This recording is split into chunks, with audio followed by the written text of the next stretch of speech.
Salam alaikum, chers étudiants, Inch'Allah, on continue sur le rappel concernant le chapitre 1. Une fois qu'on aurait fini, on entamera le chapitre 2 avec le rappel et les exercices d'application. Donc, avant de passer à la partie qui nous reste du premier chapitre étant les généralités sur les vibrations, les généralités sur les ondes, pardon, on reprend quelques applications de la première fiche de TD. Comme ça, on sera égal à égal entre le cours et le TD. Et en plus, on fera une petite révision pour les étudiants qui n'ont pas bien compris quelques exercices. Bien, donc on entamera la fiche de TD à partir du premier exercice. L'exercice numéro 1 de la première fiche de TD était très simple. Donc il suffisait juste de déterminer la vitesse de groupe, la vitesse de phase et la vitesse des oscillations, la vitesse des propagations. Donc on avait comme fonction d'onde psi RT qui était égal à 0.1 sinus 0.2x moins 0.3 y. Je fais 3. Comme ça, on ne risque pas de se tromper. Plus 0.4 z moins 0.5 t. Alors, ça c'était la fonction d'onde qu'on avait dans le premier exercice. Donc, première question, c'était les deux questions d'exercice, c'était de déterminer le vecteur d'onde et la vitesse de propagation. Bien. Donc le vecteur d'onde, on avait dit au préalable que la formule générale ou l'aspect général d'une fonction d'onde s'écrit sous la forme, si on prend comme fonction d'onde psi, donc psi RT égale à 1 sinus ou cosinus, et on fait oméga t où K R moins oméga t. Bien. Donc on a respecté le moins juste parce que c'est la fonction d'onde, la première fonction d'onde est une fonction qui est une onde qui est progressive, vu qu'il y a un moins ici entre le vecteur d'onde et la partie temporelle, la pulsation fois la dépendance temporelle. Donc, et on fait la superposition entre les deux. Donc, et à ce moment-là, on détermine que le A est égal à 0,1 cm, à ne pas oublier l'unité. Une variable qui est égale à 1 nombre sans unité ne veut rien dire. Donc, A qui est égal à 0,1 cm. Aussi, la pulsation elle est égale à 0,5 radians par seconde. 0,5 radians par seconde, ou dans quelques références seconde moins 1 directement, vu que dans la partie vibration on comparait le coefficient d'amortissement lambda avec la pulsation pour déterminer la nature du régime, s'il est pseudo A ou critique. Et maintenant il nous reste à déterminer le vecteur d'onde. Le vecteur d'onde qui est écrit KR, il est égal à 0,2x plus moins, pardon, 0,3y plus 0,4z. Bien. Donc si on prend juste le vecteur k tout seul, le vecteur d'onde, donc k, il est égal à kxi, si sachant que, donc je mets par ici, sachant que les vecteurs primitifs du système tridimensionnel, les vecteurs primitifs sont I, J, K respectivement.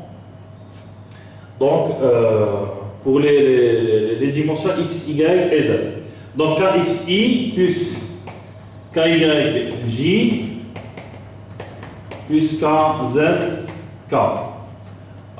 Donc il y a quelques références qui changent le IJK par le UX, UY, UZ, juste pour ne pas tomber dans la différence entre le cas nombre d'ondes ou vecteur d'onde avec le cas étant le vecteur primitif de la base tridimensionnelle d'où on travaille. Donc on peut réellement, pour ne pas avoir ce lapsus, donc UX, on change, UY et UZ. Donc on change ici, voilà, juste pour ne pas prêter à confusion. Donc UX, UY et UZ, voilà. Donc ça c'est pour les composants du vecteur d'onde de K.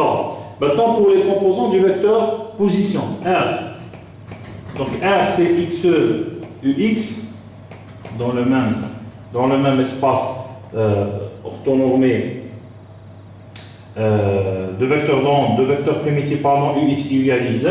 Donc Y, UY, plus Z, UZ. Jusqu'ici, c'est très simple.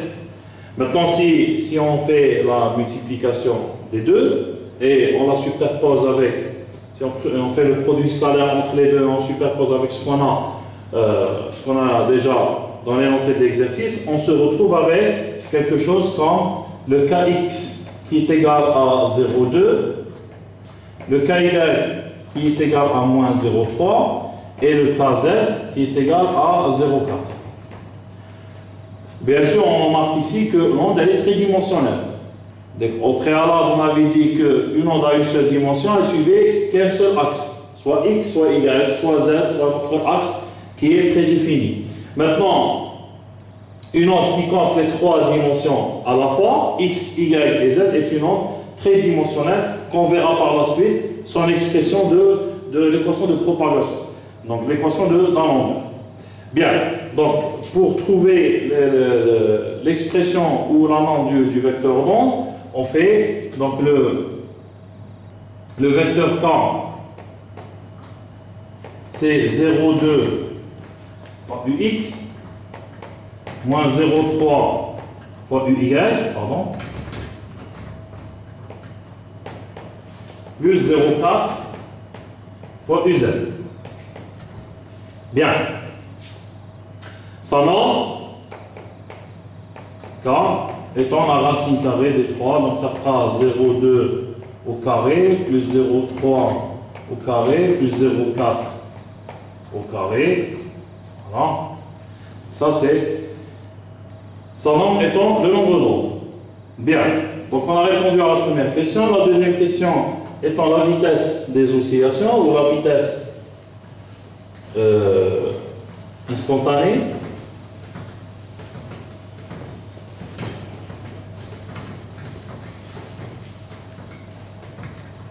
Donc on reprend juste la fonction d'onde. 0,1 sinus 0,2 x moins 0,3 y plus 0,4 z moins 0,5 t. Bien. Donc pour ce qui concerne la vitesse instantanée,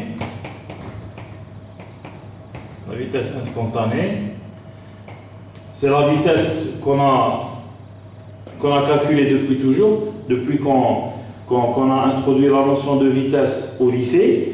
Donc la vitesse en général, donc la vitesse instantanée, c'est la dérivée de la fonction donc par rapport au temps.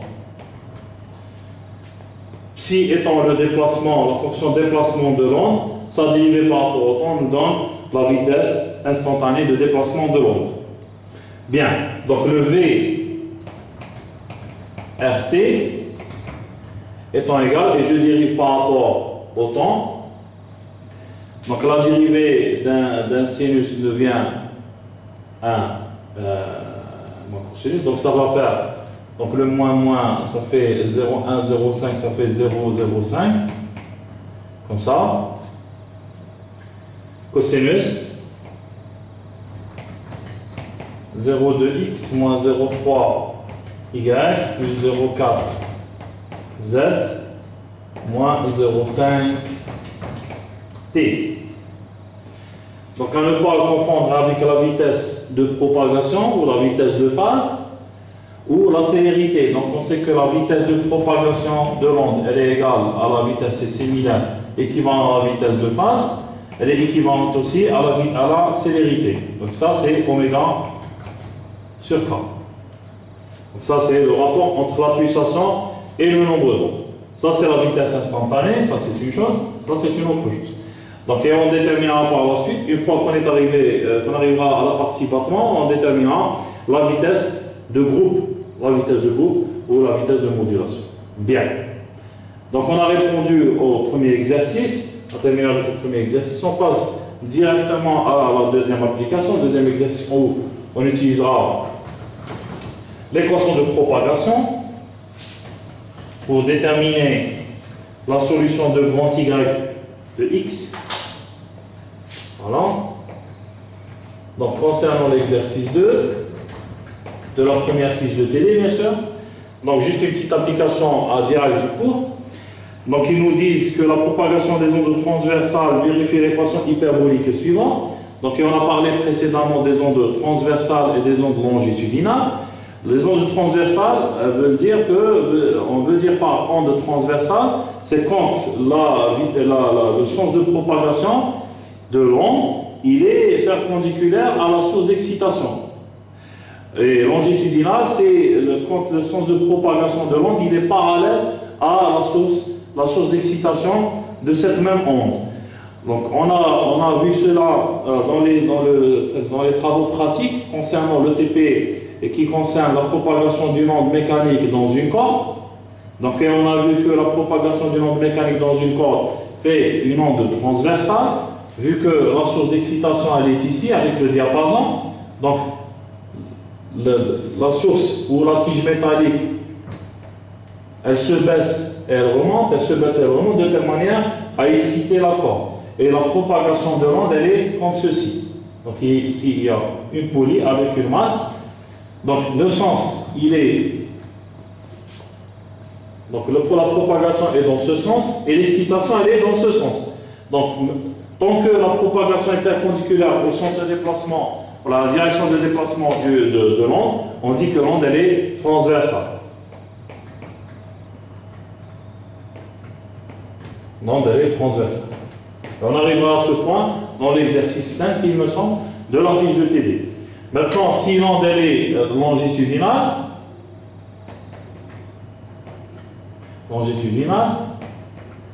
on a aussi la partie TP qui utiliserait un ressort qui est attaché au sommet par une tige et en bas par le diapason qu'on a utilisé, le même diapason qu'on a utilisé pour les ondes transversales. Et on remarque que la tige, elle vibre elle aussi dans ce sens et l'onde se propage dans ce sens. Et on arrivait à faire des paquets, donc là où c'est sombre, c'est les nœuds, là où c'est clair, ça c'est les ondes.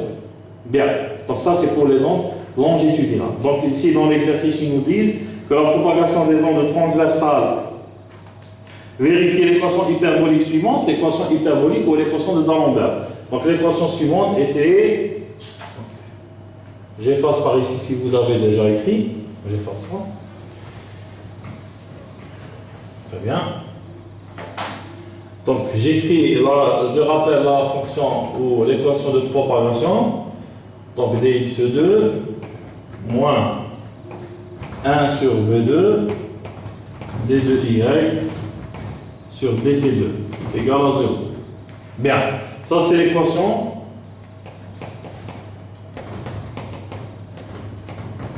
de propagation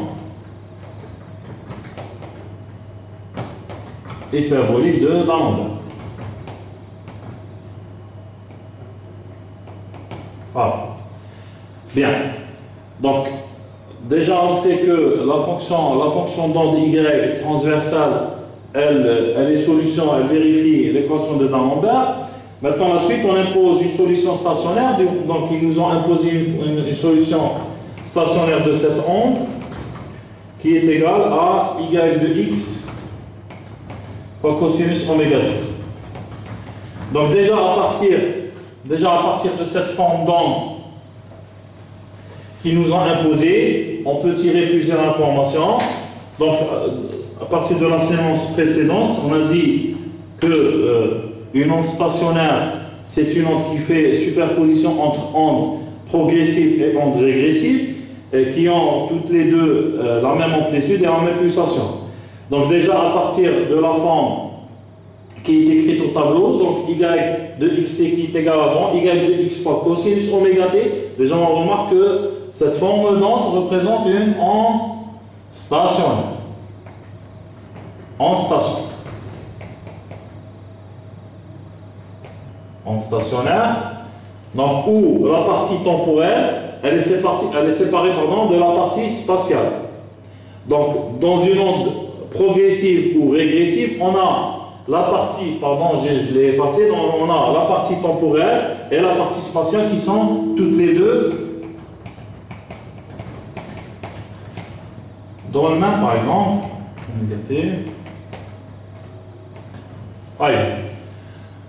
Donc, c'est dans la même fonction, on retrouve le temps et l'espace. Par contre, pour une onde stationnaire, et on a fait précédemment la démonstration pour séparer la partie spatiale de la partie temporelle, et on retrouve que le grand y de x représente la partie spatiale, le cosinus oméga t représente la phase ou la partie temporelle, et l'ensemble de grand y de x fois cosinus oméga t représente une onde stationnaire qu'il nous faut déterminer l'expression de y de x, où il faut qu'on vérifie que y de x s'écrit sous la forme qu'ils nous ont exigé par la suite. Donc j'efface ceci, je continue sur l'exercice. Donc il nous demande de vérifier si y de x ou il s'écrit sous la forme 1 cosinus kx plus b sinus kx. Alors c'est très simple, il nous faut juste de dériver ou de traiter cette solution par l'équation de propagation de D'Alembert et de faire sortir le y de x. Donc on prend le y tel qu'il est écrit, on le dérive par rapport à x, donc par rapport au dérivé partiel par rapport à x et par rapport au temps. Donc et on écrit les deux d2 de y de x cosinus oméga t, ça on le dérive par rapport à x2 moins 1 sur v2, la deuxième dérivée x cosinus oméga t, ça par rapport au temps. Donc on écrit qu'elle est égale aux autres. Bien. Donc on fait une dérivée terme par terme.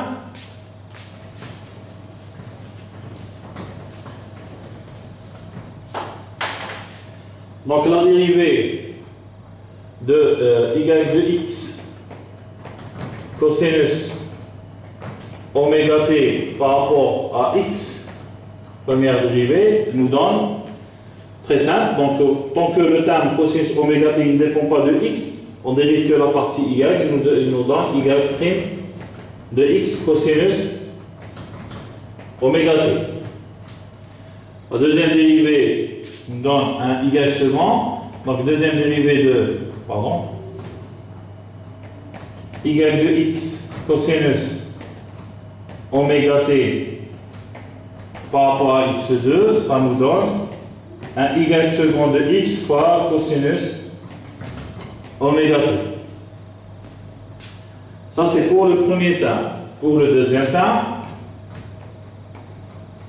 un d de y de x cosinus oméga t par rapport au temps, et la deuxième dérivée de y de x cosinus oméga t par rapport à t2.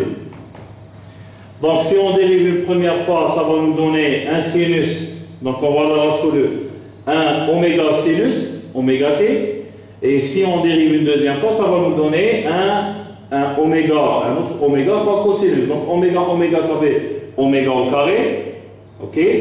Donc oméga au carré, cosinus. Donc ça va nous faire entre ces deux-là, grosso modo, pour aller plus vite. Donc ça va faire moins oméga carré, cosinus oméga t, fois égal de x.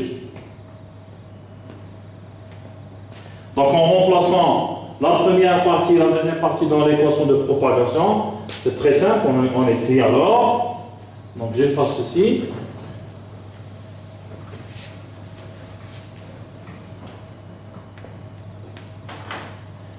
Donc on écrit, donc on écrit le y second de x cosinus oméga t plus oméga au carré sur v au carré y de x cosinus oméga t égale à 0. Donc ceci veut dire que le y second de x plus oméga au carré sur v2 y de x, il est égal à 0.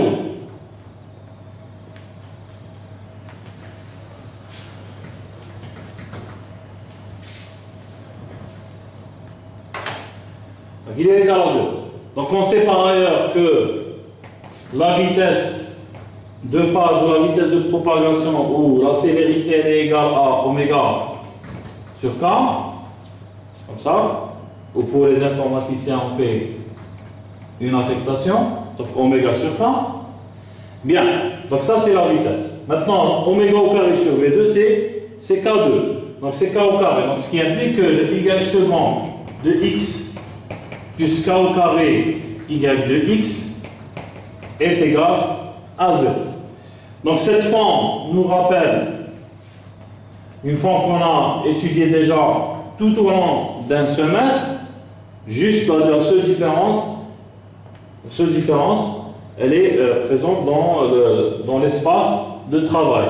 Dans le premier semestre, on utilisait l'espace temporel, maintenant on utilise le spatial, donc la dimension x. Bien, donc l'équation que vous avez, l'équation de mouvement que vous avez ici, elle est similaire à une équation de mouvement d'un oscillateur harmonique de premier temps, sans frottement et sans force excitatrice. Donc ça, c'est l'équation de mouvement d'un oscillateur harmonique de premier temps. Ou la solution de cette équation, donc elle peut s'écrire sous la forme suivante. Donc y de x, donc où le k représente le nombre d'ondes, qui est similaire par rapport à l'équation de mouvement à la pulsation qu'on avait fait au premier semestre.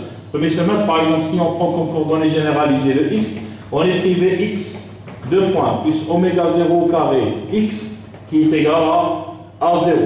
Et on écrivait la solution comme étant x de t, elle est égale à cosinus oméga t plus phi. Donc on va refaire à peu près la même chose, seulement avec un y de x et pas de t. Donc y de x il est égal à cosinus kx c'est pas oméga t plus phi. Bien, cette même solution on peut l'écrire sous cette forme: 1 cosinus kx sinus phi moins a cosinus phi sinus kx. Et si on veut avoir la même forme qui nous a imposé comme solution, il faut juste remplacer le a sinus phi par un petit a par exemple, et le moins a cosinus phi par un petit b. Et à ce moment-là, on peut écrire que c'est égal à petit a cosinus kx plus petit b sinus kx. Ou, j'espère que vous voyez ici, où le petit a, il est égal à grand A sinus phi, et le petit b, il est égal à moins A cosinus phi. Voilà. Bien. Ça, c'est pour la solution de l'exercice ou la résolution de l'exercice 2.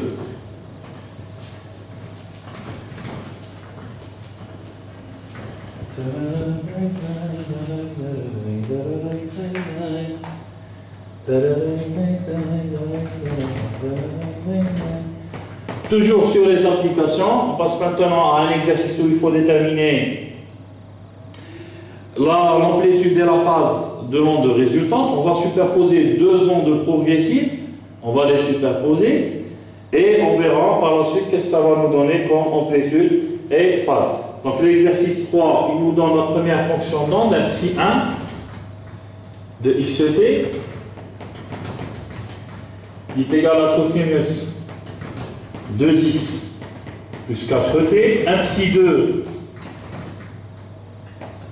de xt, bien, qui est égal à 2 cosinus 2x plus 4t plus pi sur 6. Et il nous demande de montrer que l'onde résultante est donnée par un psi. Donc l'onde résultante elle est donnée par un psi xt. On doit montrer ça. Et qu'elle est égale à cosinus, 2x plus 4t plus phi, où le A il est égal à A et le B, et le phi égal à A. Donc le A il est égal à 2,91 cm et le phi il est égal à 20,1 degrés. Donc ça c'est en centimètres, ça c'est en centimètres, et bien sûr la résultante elle est en centimètres aussi. Bien. Donc on va attaquer directement la superposition des deux ondes. Les deux ondes qui sont du même type, à savoir elles sont toutes les deux régressives. Elles sont toutes les deux régressives. Donc on a un signe plus entre l'espace et le temps. L'espace et le temps. Bien. Donc, un signe plus veut dire qu'en faisant sortir le x comme facteur, par exemple, en faisant sortir le x comme facteur, ça va nous faire un 1 ici, entre parenthèses, et un t sur x. Donc un retard de vitesse qui est t sur x. L'inverse de la vitesse, bien sûr. Bien, donc c'est des ondes, toutes les deux sont des ondes régressives. Donc toutes les deux sont des ondes régressives avec la même pulsation et le même nombre d'ondes avec des amplitudes différentes et des phases différentes. Donc pour faire la résultante des deux, donc on écrit que psi de xt elle est égale à psi 1 de xt plus psi 2 de xt. Donc on remplace chaque fonction par son expression, donc ça va faire un cosinus 2x plus 4t plus un 2 fois cosinus 2x plus 4t plus pi sur 6. Donc pour nous simplifier l'existence, on passe à la notation complexe. Donc le cosinus 2x plus 4t il devient exponentielle i 2x plus 4t plus 2 fois exponentielle i 2x plus 4t plus pi sur 6. Ça, bien sûr, en notation, c'est la partie réelle du complexe. Voilà. Donc, on fait sortir la première partie, donc exponentielle i 2x plus 4t en facteur. Et ce qui nous reste, ça va faire un 1 plus 2 exponentielle i pi sur 6.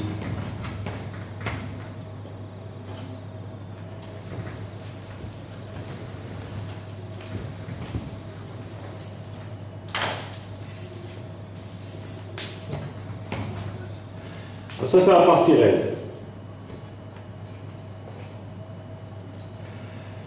Donc maintenant, il nous reste de déterminer l'amplitude de cette onde, son amplitude et sa phase.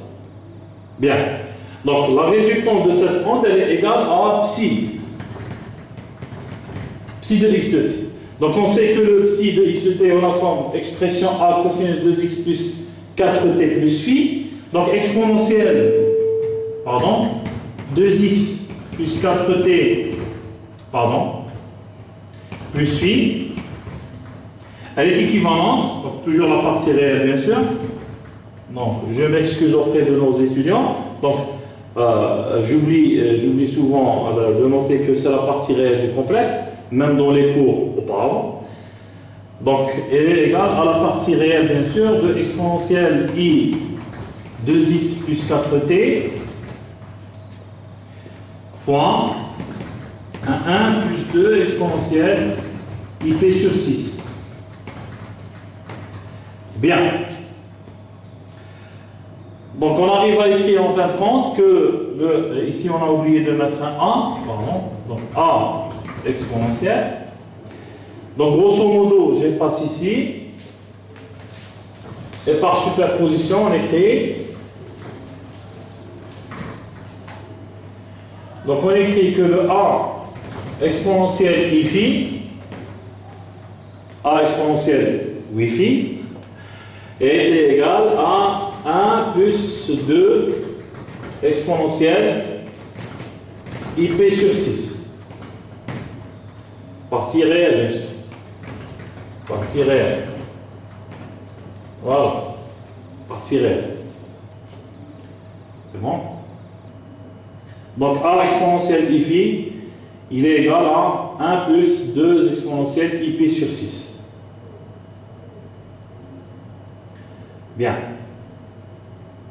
Donc si on retourne à la notation trigonométrique ou à la notation réelle,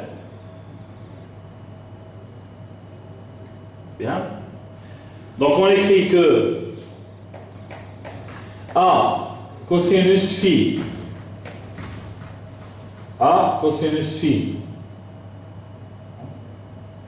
plus a ia sinus phi est égal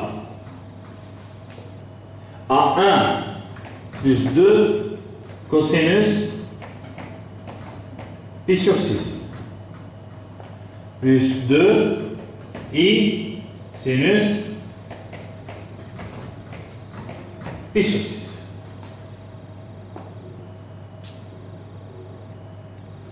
Donc partie réelle égale à partie réelle, partie complexe égale à partie complexe. Donc a cosinus phi, il est égal à 1 plus 2 cosinus pi sur 6. Pardon. Et a sinus phi égale à 2 sinus pi sur 6.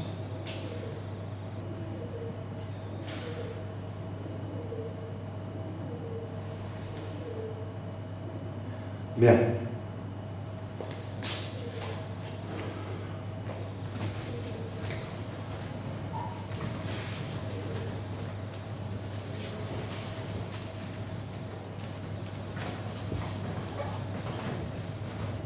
Donc on fait tirer le A. Donc A cosinus phi, il est égal à 1 plus racine de 3. Racine de 3. Et A sinus phi, il est égal à 1. Donc ce qui implique que le A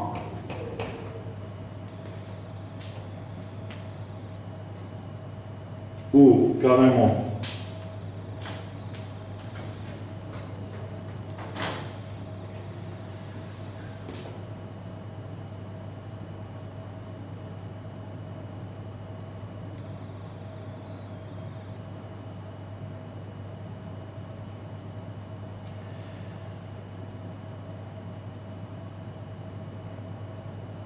donc on sait par ailleurs, pardon,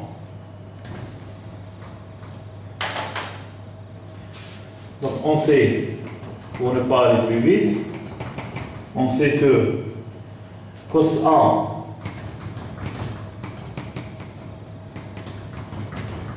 égale à 1.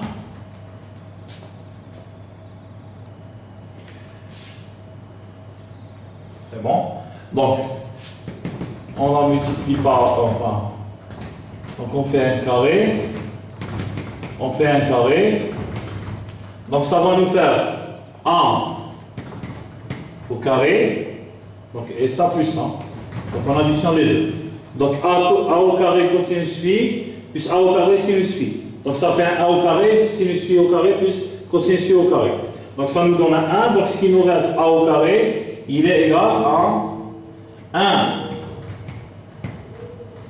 1 plus racine, pardon.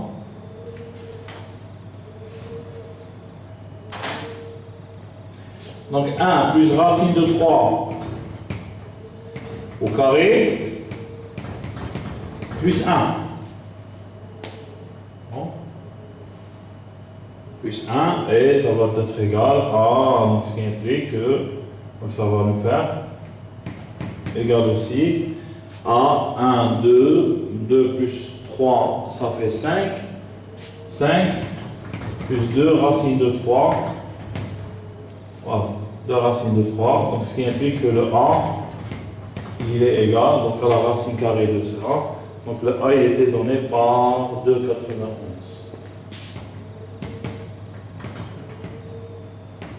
Centimètres. Maintenant, pour la phase, donc ça c'est pour l'amplitude.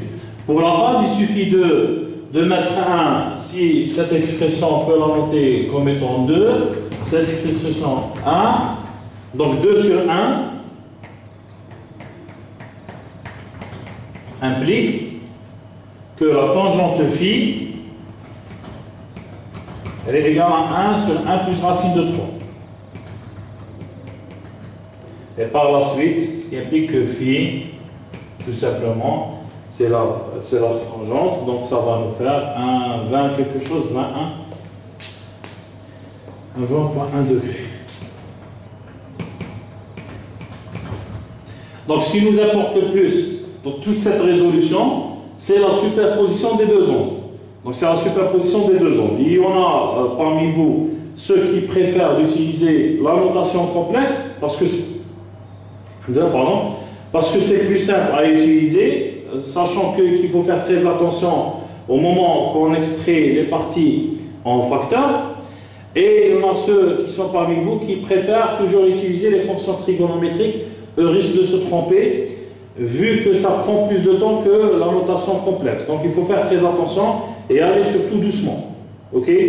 Donc la superposition, on rappelle, la superposition de deux ondes progressives nous donne une onde progressive, et la superposition de deux ondes régressives nous donne une onde régressive. La superposition maintenant de deux ondes, une qui est progressive et l'autre qui est régressive, avec une amplitude, avec la même amplitude et la même pulsation pour les deux ondes, nous donne une onde qui est stationnaire.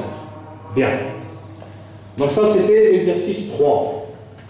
En parlant de l'onde stationnaire, on va faire une petite application sur l'onde stationnaire et on passera à... Oups, j'ai effacé, vous m'excusez. Donc il suffit juste de revoir le passage pour écrire. Et si vous avez des questions, bien sûr, sur toute la révision ou sur tout ce qu'on va faire sur ces vidéos YouTube, vous pouvez nous laisser des commentaires sur la plateforme Moodle dédiée pour ça, ou nous envoyer des messages. Et on s'excuse au préalable pour les étudiants qui ont essayé de nous contacter. On n'a pas pu les répondre, vu que on était en train de préparer tout cela, les révisions et l'avancement des cours sur notre chaîne YouTube ESGE. Bien. Donc pour ce qui concerne l'exercice 4, l'exercice 4 qui parle des ondes stationnaires, juste un petit rappel sur les ondes stationnaires. Donc l'exercice 4 nous demande de montrer que les fonctions ci-dessous sont des solutions de l'équation d'Alembert. Donc le y1, le y2, et il nous demande demande d'écrire, de voir s'ils peuvent s'écrire sous la forme f de x plus vt plus g de x moins vt. Ça, c'est les expressions qu'on avait déjà vues au préalable dans la partie onde stationnaire court. Donc, on a voilà, la première fonction y1 de xt, elle est écrite sous la forme x2 plus v2 t2. y2 de xt égale à sinus x cosinus v. Déjà, on doit vérifier si c'est les deux. Si les deux, vérifier l'équation de D'Alembert.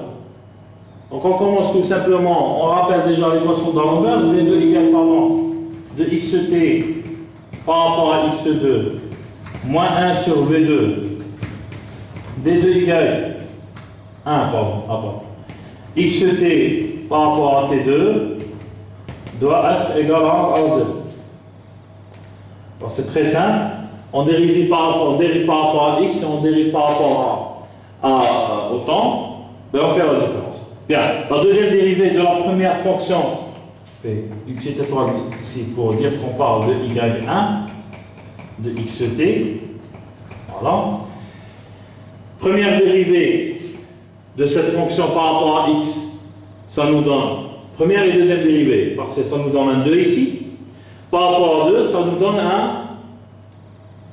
si on dérive par rapport au temps, ça nous donne un 2v2. C'est bon? Donc ça va nous donner un 2 moins 2v2 sur v2 qui nous donne 0. Donc la première fonction d'onde, vérifie bien l'équation d'Alembert. Deuxième fonction d'onde.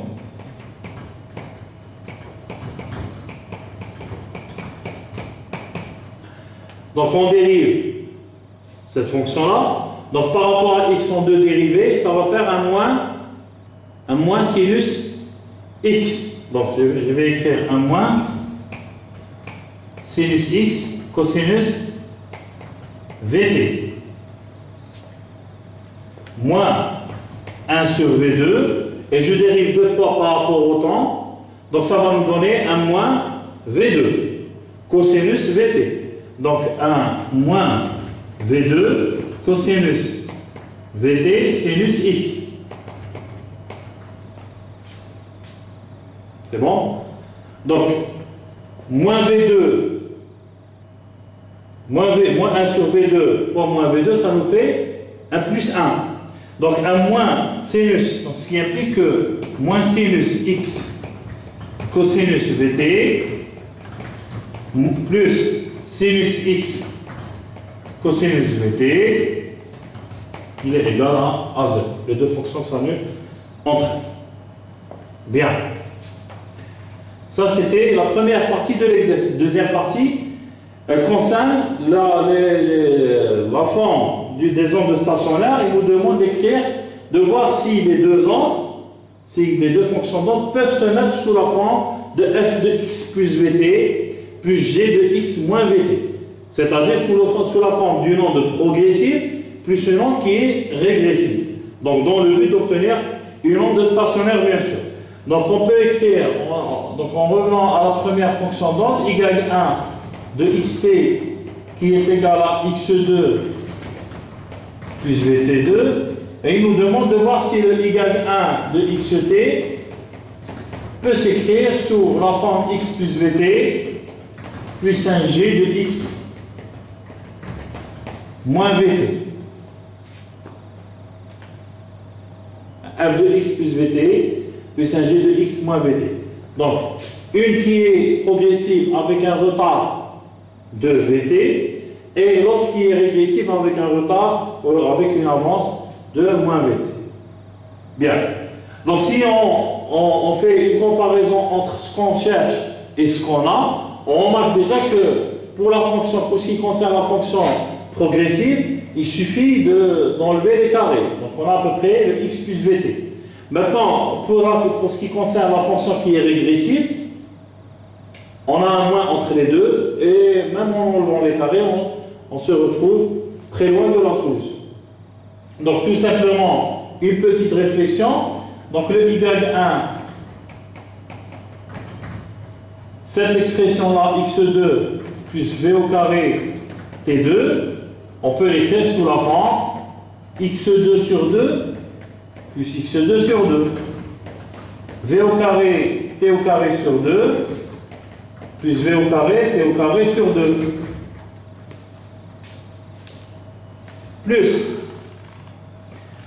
on rajoute un x vt et on enlève un x vt.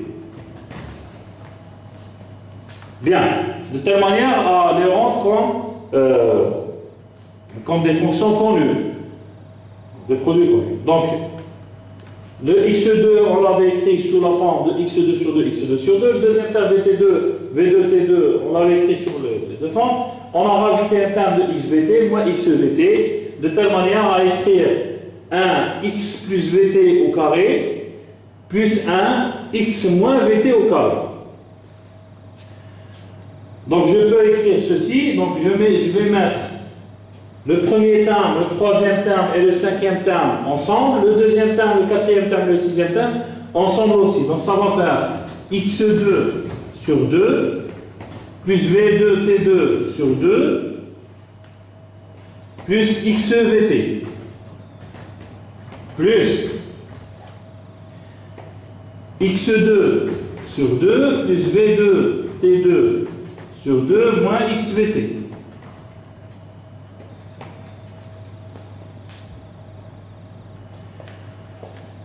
J'espère que je peux effacer cette partie-là du tableau, juste pour continuer.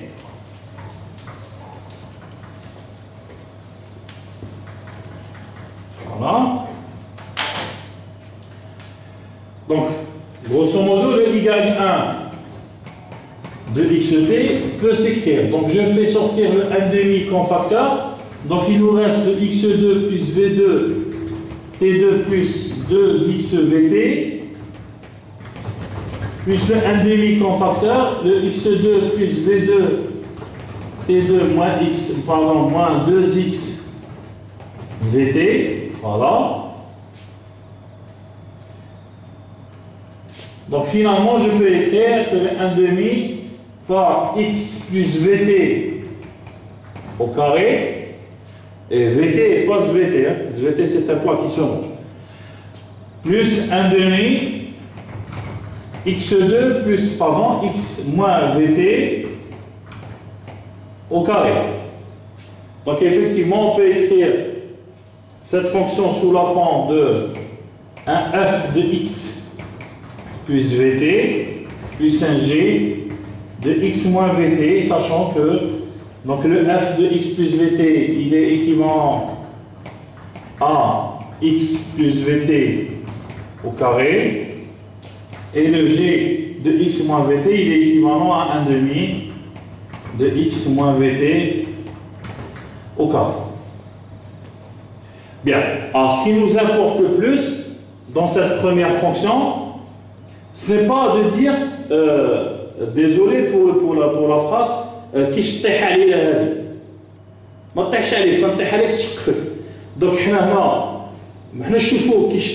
l'idée, mais juste le raisonnement. Le raisonnement, comment à partir d'une fonction qui, au préalable, si on voit comme ça x2 plus v2 t2, on dit mais à quoi elle peut servir cette fonction-là? Comment on peut faire écrire cette fonction sous la forme de la somme de deux fonctions? Une fonction d'onde qui est progressive plus une fonction d'onde qui est régressive. Ça, c'est le plus important. Maintenant, la deuxième fonction d'onde, là où on va se concentrer plus parce qu'on va reprendre à peu près dans chaque exercice qui fait la résultante des ondes pour avoir une onde stationnaire, on est obligé de passer par l'écriture de la fonction d'onde qu'on va voir tout de suite. Donc je vais effacer tout de même cette partie-là du tableau.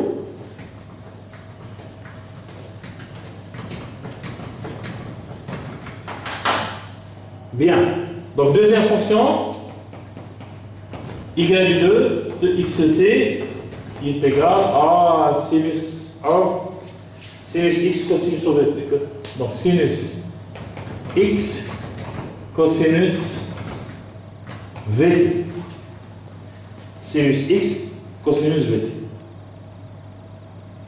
Bien, donc il nous demande si on peut écrire cette fonction aussi sous la forme de X plus VT plus G de X moins VT aussi. Est-ce que c'est possible? Bien. Donc cette deuxième partie